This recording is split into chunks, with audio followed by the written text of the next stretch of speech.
세계를 만나는 시간 나우 함께하고 계십니다. 지금 시각 9시 40분 46초 막 지나고 있고요.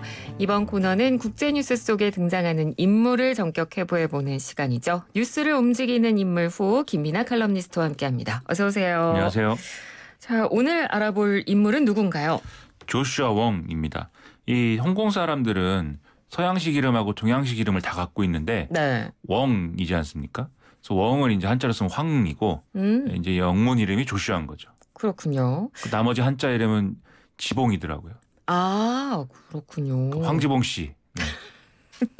우리나라 말로 읽자면 그렇게 되는 건데 왠지 더 친근한 느낌도 좀 드는데요. 그렇죠. 생긴 게 제가 제 친구랑 닮아서 화면에 나올 때마다 깜짝깜짝 놀랍니다. 아, 그렇군요. 최근에 아마 뉴스를 통해서도 이 조슈아 웡의 얼굴이나 인터뷰 내용 많이 보셨을 겁니다. 얼마 전에 또 홍콩 보안법이 통과가 되면서 다시 한번 이슈가 되기도 했고요. 그리고 이 최근에 자기가 소속된 당에서 탈당을 했죠. 지난달 30일 페이스북에 자신이 비서장을 맡고 있는 이 데모시스토 당에서 탈당하겠다 이 뜻을 밝혔는데요. 예. 홍콩 보안법 때문에 10년 이상의 투옥이나 가혹한 고문 그리고 중국 본토로 인도된다든지 이런 일들이 일어날지 지금 알 수 없게 된 상황이기 때문에 이런 뭔가 시련을 짊어지기 위해서 앞으로는 개인 자격으로 신념을 실천하겠다 이런 얘기를 썼습니다. 그리고 조슈아 웡의 동지라고 할 수 있는 아그네스 차오 그리고 네이선 로 전 주석 이런 사람들도 같이 탈당 의사를 밝혔고요. 이건 이제 홍콩 보안법 때문에 조직에서 같이 이제 활동했던 사람들이 이제 피해를 겪게 될 거니까 그걸 좀 최소화하려는 그런 행보로 해석이 되고요. 예. 그리고 이제 데모시스토 당을 비롯한 민주단체 7건 역시 동시에 또 해체 선언을 했습니다. 실제 이들 단체에 속한 사람들 중에 체포 가능성이 있는 인사를 꼽은 블랙리스트가 돌아다니고 있기 때문에 이런 여러 가지 맥락 속에서 이제 일어난 일이다라고 봐야 되겠죠. 네. 조슈아 웡은 홍콩 보안법이 통과되기 전부터 굉장히 이 홍콩 보안법이 불러올 문제들을 강하게 경고를 한 적이 있지 않습니까? 그렇죠. 그런 상황에서 홍콩 보안법이 통과됐기 때문에 이제 굉장히 좀 어려운 상황이 된 건데요. 네. 이 통과된 날의 트위터에 쓴 말을 보면은 이런 얘기였습니다. 이게 홍콩의 종말이고 테러 정치의 시작이다라는 건데 비밀 재판, 언론 탄압, 독단적 기소, 강요에 의한 자백, 정치적 검열 등이 자행됐던 대만의 계엄령 시대와 같은 이런 테러 통치의 새로운 시대로 홍콩이 들어가는 거다라는 얘기였습니다. 네. 그래서 이제 홍콩은 비밀 경찰 국가가 될 거고 홍콩 시위대들은 이제 중국 법정으로 송환돼서 종신형을 선고받을 수 있게 됐다. 이렇게 우려를 했는데요. 실제 홍콩 보안법의 내용을 보면은 이게 걸면 무조건 걸리는 거고 그것도 귀에 걸면 귀걸이, 코에 걸면 코걸이식이다. 이런 비판이 가능한 이런 내용입니다. 예. 근데 이런 걸 비판하면서도 조슈아 웡은 이 중국의 직접적인 독재 통치 아래서도 홍콩인들은 다음 세대를 위한 자유와 민주주의를 위해서 계속해서 싸워 나갈 것이다라면서 이 또 나름의 이제 희망의 메시지를 전하는 그런 모습이었습니다. 네. 그래서 우리나라 시간으로 그제 7월 1일에 홍콩 보안법이 통과가 되고 그리고 홍콩 보안법이 통과된 첫날에 거의 한 370여 명 정도가 체포되는 상황까지 생겨서 저희가 어제 또 홍콩 현지를 연결해서 그 관련 상황들을 좀 전해드리긴 했는데요. 그래서 오늘은 저희가 이 시간에 조슈아 웡에 대한 이 인물에 대해서 어떤 사람인지를 좀 알아보려고 하는데 자, 조슈아 웡 2014년부터 시위를 주도적으로 주도해온 인물이죠. 그렇죠. 이 사람인 1996년생인데 이미 17살 때부터 항민사조라는 이름의 학생단체를 설립을 해서 이 중국의 어떤 홍콩에 대한 정치적 또 사회적 간섭에 반대하는 이런 목소리를 이제 내려고 노력을 했던 겁니다. 예. 그리고 처음에 이제 반대 시위 이런 걸 나간 게 2010년이었는데 중국 본토와 이제 홍콩을 연결하는 고속철도 건설 반대 시위 이런 것을 이제 좀 진행을 했다고 하고요.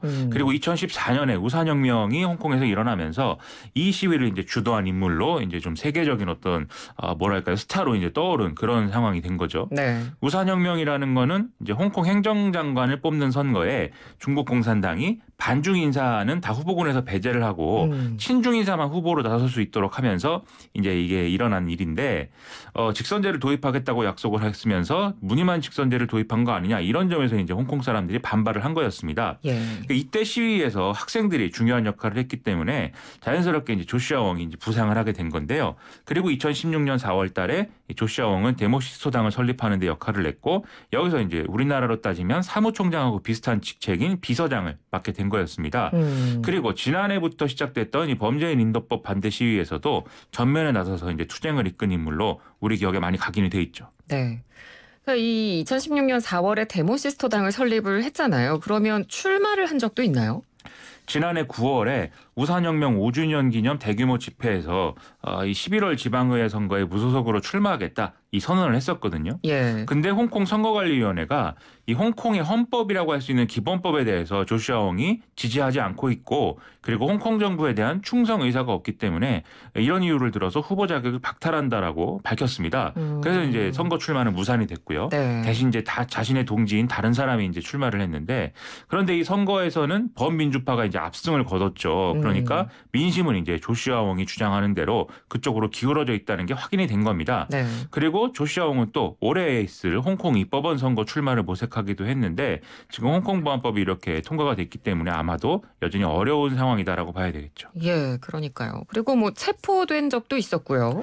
그렇습니다. 당연히 이렇게 뭐 이런 일을 하면 홍콩에서 이제 체포가 되는데 2018년 1월 달에 2014년 우산혁명 당시에 시위 현장에서 있었던 일 이런 것들을 근거로 해서 유죄 판결을 받았고 이것 때문에 1년 6개월간 수감 생활을 하다가 가석방된 이런 이력을 갖고 있습니다. 예. 그리고 2019년 9월에 홍콩 당국에 체포됐다가 석방되기를 좀 몇 번 반복을 하는 상황이 있었는데 이때 석방이 마지막으로 된 직후에 독일에서 이제 기자회견을 통해서 홍콩을 냉전 당시 어떤 동독에 그리고 중국을 소련에 비유하면서 자유세계가 홍콩과 함께해달라는 취지의 어떤 호소를 했습니다. 예. 그러면서 이제 홍콩은 새로운 베를린이다 이런 얘기를 하기도 했는데요. 그리고 지난 6월에는 영국 신문과의 인터뷰에서 영국이 중국을 뭔가 강력히 제재해줘야 된다 이런 요구를 하기도 했습니다. 뭐 이러다 보니까 중국 본토의 언론이라든지 이런 중국 본토의 이제 강경파들의 경우에는 조슈아 웡을 매국노로 매도하고 있는 이런 상황입니다. 네. 어찌됐건 이 논란 속에 홍콩 보안법은 통과가 됐고 이와 관련해서 사실 지금 국제사회도 굉장히 뭐 우려의 목소리, 비판 이런 이야기들 지금 많이 나오고 있죠.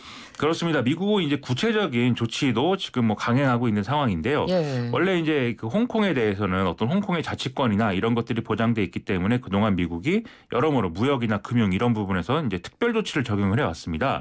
그런데 미국은 이제 그 지난해부터 홍콩에 부여한 특별 조치를 매년 이제 홍콩의 자치권을 평가를 해서 이 자치권이 이제 기준에 미달할 경우에는 박탈할 것이다. 이렇게 이제 의회에서 결정을 해놓은 바 있었는데요. 예. 이번에 이제 홍콩에 부여한 특별 조치를 박탈하는 결정을 실제로 이제 내렸죠. 이걸 통해서 중국을 이제 압박하는 이런 이제 어떤 절차에 들어간 거고요. 여기에 더해서 신장 위구르 자치구의 어떤 강제노동이라든지 인권유린 이런 것들에 연루된 단체들과 거래하는 미국 기업들이 법적 경제적 위협에 처할 수 있다. 이런 경보를 발령을 했습니다. 네. 그러니까 중국이 이렇게 좀 소수민족이나 또 이런 홍콩과 같은 이런 지역을 탄압하는 거에 대한 계속적인 어떤 경보를 계속 하고 있는 것이죠. 그리고 홍콩의 민주주의를 탄압하는 데 관여한 중국 당국자들과의 거래 이런 것들을 이제 한 은행은 제재한다. 이게 또 미국의 방침이기도 합니다. 네네. 그리고 영국 정부의 경우에는 약 300만 명에 이르는 재외국민 여권을 소지한 홍콩인의 이주를 허용하겠다. 이런 이제 방침을 밝힌 상황인데요. 실제로 대사관에서 일하던 이 홍콩인이 지금 뭐 영국에 망명하겠다 이런 의사를 밝히면서 이게 좀 현실화되고 있다. 이런 진단이 나오고 있는 상황이고요. 네. 그리고 호주 정부도 홍콩인들에게 피난처를 제공하는 방안을 검토하겠다. 이런 입장을 밝히고 있습니다. 그리고 대만의 경우에는 홍콩인의 취업과 이주 등에 대한 지원을 전담하는 이런 이제 대만 홍콩 복무교류 사무소를 출범을 시킨 이런 상황인데요. 네. 중국은 국제사회의 이런 움직임을 다 내정 간섭으로 사실상 규정을 하면서 반발하고 있는 상황입니다. 예. 지금 뭐 국제사회에서 이렇게 뭐 홍콩 이주민들을 받겠다라고 나설 정도로 그리고 이 부분에 대해서 중국은 또 내정 간섭이다라고 정말 팽팽하게 지금 맞서고 있는 상황인데 근데 조슈아 웡이 굉장히 젊어요. 20대거든요. 이렇게 젊은 세대가 어떻게 이렇게 홍콩 독립을 주도적으로 나서서 강하게 지지를 하게 됐을까요? 이게 지금 사실 홍콩의 고령층들의 경우에는 중국인 또는 대만인들하고 이제 어떤 동질적인 어떤 정서를 일부 가지고 있다고도 이제 평가를 하는데요. 네. 물론 이제 중국 정부에 대한 이제 어떤 반감은 이제 큰데 어쨌든 같은 민족이다 뭐 이런 비슷한 그런 개념들은 있다는 거죠. 네. 그런데 지금 중국하고 홍콩이 분리된 상태가 장기간 이제 이어져 왔고 또 홍콩의 경우에 금융자본주의의 어떤 첨단의 선 그런 지역으로 이제 발전해 오지 않았습니까? 그렇죠. 그러면서 젊은 세대의 경우에는 스스로를 좀 독립된 홍콩 사람으로 또는 오히려 이제 서구 사회의 일원으로 이렇게 생각하는 그런 경향이 강해져 있는 상태라는 평가 많이 있습니다. 예. 특히 이들이 이 중국에 대한 반감을 갖게 된 어떤 역사적 계기가 있었는데 그게 이제 뭐 여러 국제사회가 다 마찬가지였지만 그게 이제 테난먼 사건이었다는 거죠. 조슈아 웡도 홍콩에서 테난먼 사건 같은 일이 다시 일어나지 않으리란 보장이 없다. 이렇게 지금 주장하고 있는 상황인데요. 네. 이 민주화와 부정부패 척결을 외치는 수많은 중국인들이 천안문 광장에 모여서 대형 시위를 한 것에 대해서 중국 공산당이 잔인하게 진압한 사례였기 때문에 이거에 대해서 굉장히 지금 어떤 경계심을 보이고 있는 이런 상황인 겁니다. 네. 그럼 그때 당시 역사적 배경도 저희가 한번 좀 더 언급을 좀 해볼까요? 이때 이제 마오쩌둥이 이제 사망한 직후에 덩샤오핑이 여러 우여곡절 끝에 권력을 잡게 되지 않습니까? 네. 그러면서 마오쩌둥 시기와는 다른 이제 개혁 개방을 추진하게 되는 그런 과정을 겪게 되는데요. 그런데 이 과정에서 자율권을 갖게 된 지방 정부와 기업들이 좀 부정부패가 만연한 상황 속에 빠져들게 됐고 이게 이제 빈부격차 문제로까지 이어지면서 상당한 이제 이 어떤 반감이 이제 좀 형성이 된 거였습니다. 그래서 시민들이 좀 공산당의 일당 독재가 아니라 어떤 전면적인 민주화 그리고 부정부패 척결 이런 것들을 요구하게 된 거였는데 그러다 보니까 공산당 내에서도 이런 요구를 좀 반영해야 된다라는 온건파와 이런 건 받아들이면 안 되고 개혁 개방 자체를 이전으로 되돌려야 된다. 이런 보수파로 나뉘어서 대립을 하는 상황이 이어졌던 거죠. 네. 이런 상황에서 지도자인 덩샤오핑은 개혁 개방 정책을 계속하지만 대신에 공산당의 일당 지배는 포기하지 않는다라는 취지로 이걸 좀 분명하게 보여주겠다라는 의지를 보여주는 차원에서 유혈 진압을 선택을 한 것이었고 이걸 근거로 또 당내 보수파를 누르는 이런 효과를 거둔 거였거든요. 네. 이에 대해서 홍콩과 대만 사람들은 이 공산당에 탄압당하는 중국 사람들을 피신시키는 이른바 카나리아 작전이라는 이름의 이런 연대를 또 한 바가 있기 때문에 이게 또 강렬한 기억으로 나름의 어떤 이제 사람들의 기억 속에 남아있는 상황인 겁니다. 그러니까요. 뭐 이런 역사적인 배경도 있고 이런 과거를 기억하는 사람들도 많기 때문에 중국 공산당이 홍콩에서도 똑같은 일을 벌일 것이다라고 이제 보는 거잖아요. 그렇죠. 이게 홍콩이 반환된 이유인 2002년에도 이미 국가안전법이라는 형태로 이 중국의 영향력 강화 시도가 있었는데요. 이때도 이제 양상이 비슷했습니다. 홍콩 정부가 중국 정부의 지시로 이제 이런 좀 오늘날의 이제 홍콩 보안법과 같은 내용의 그런 식의 이제 법안을 추진을 한 거였는데 이때 대규모 시위가 일어나서 결국 홍콩 정부가 입법 철회하는 이런 상황까지 이제 있었습니다. 네. 하지만 이렇게 홍콩 사람들이 반발함에도 불구하고 중국의 간섭 그리고 영향의 확대는 계속돼 왔기 때문에 이거에 대해서 홍콩 사람들이 이러다가 이제 홍콩에서도 테난먼 사태 같은 게 일어나는 게 아니냐 이런 경각심을 가지게 된 거였거든요. 그렇죠. 그래서 이런 사태를 방지하기 위해서 홍콩인들은 이 홍콩의 어떤 그 수장이라고 할 수 있는 행정장관의 경우에는 우리가 직선을 할 수 있도록 해달라 이런 요구를 계속 해왔는데요. 네. 중국 공산당 정부는 이것을 이제 받아들이는 듯 했는데 앞서 이제 말씀드렸듯이 무늬만 직선제의 형태로 이제 받아들이다 보니까 여기에 대해서 또 큰 반발이 일어나게 된 것이죠. 여기에 홍콩의 젊은 세대들이 또 반중 감정을 갖게 되는 또 하나의 이유가 있는데요. 네. 이게 이제 경제 문제가 있다 이렇게 얘기를 할 수가 있겠습니다. 이것은 홍콩이 반환된 이후에 당연히 이제 중국 본토 출신들이 경제 사정이 좋은 홍콩으로 좀 이주를 하게 됨에 따라서 이것 때문에 일어난 여러 가지 경제적 문제가 있었다는 건데요. 가령 이제 집값이 치솟는 이런 상황이 일어났고 홍콩 또 집값 비싸죠. 그렇죠. 네. 그리고 일자리 경쟁도 치열해지는 상황이 일어나면서 오히려 홍콩 사람들은 이제 뭐 좀 잘 사는 사람들은 좀 괜찮게 지금 살고 있지만 못 사는 사람들은 정말 이제 제대로 된 집에 살 수가 없는 이런 상황 속에 빠져들게 됐다. 네. 이런 이제 자기 인식을 갖게 된 것이죠. 그래서 이런 여러 조건들이 겹쳐서 오늘날의 이제 조슈아 웡이라는 사람이 만들어진 거다. 이렇게 볼 수가 있겠습니다. 예. 알겠습니다. 자, 오늘은 홍콩 민주화를 이끈 조슈아 웡이라는 인물에 대해서 저희가 한번 알아봤습니다. 오늘 말씀 잘 들었습니다. 고맙습니다. 고맙습니다. 네, 지금까지 김민아 칼럼니스트였습니다.